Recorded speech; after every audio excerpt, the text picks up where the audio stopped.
Depuis près de 50 ans, son accent britannique fait craquer tous les réalisateurs français. Charlotte Rampling est une actrice qui a tout vécu dans le cinéma. Et qu'elle participe à des blockbusters ou à des films d'auteur, l'actrice n'a jamais perdu son franc-parler, même s'il arrive de temps en temps qu'elle regrette certaines de ses paroles. Et notamment l'une de ses phrases, prononcée en 2016. À l'époque, la comédienne née dans le sexe est nommée aux Oscars pour son rôle dans 45 ans et peut marquer l'histoire en décrochant une statuette tant espérée.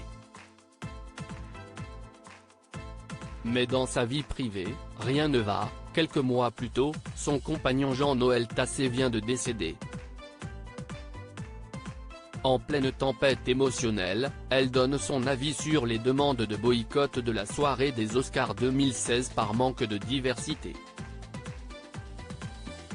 Évoquant le racisme anti-blanc, elle crée la polémique avec une explication très borderline. Peut-être que les acteurs noirs ne méritaient pas d'être dans la dernière ligne droite, s'interroge-t-elle notamment, tout en se disant opposée à l'instauration de quotas pour les minorités. Pourquoi classer les gens? Eux, ils se sentent comme une minorité, ils pensent nous on est des acteurs noirs et on n'existe pas suffisamment. Il y a toujours des problématiques, lui il est moins beau, lui il est trop noir, lui il est trop blanc. Donc on va dire on va classer tout ça pour faire plein de minorités partout? Des propos qu'elle avait regrettés très peu de temps après et pour lesquels elle s'était déjà excusée. Je regrette que mes commentaires aient pu être mal interprétés cette semaine dans mon interview avec Europe 1. Je voulais simplement dire que dans un monde idéal, les performances seraient toutes considérées à opportunité égale. Je suis honoré de faire partie du merveilleux groupe d'acteurs et d'actrices nommés cette année, avait-elle déclaré pour CBS News. Un moment difficile à vivre pour elle alors qu'elle est finalement repartie bredouille, elle se souvient surtout avec amertume de ce qu'elle avait dit ce jour-là. Et le regrette aujourd'hui.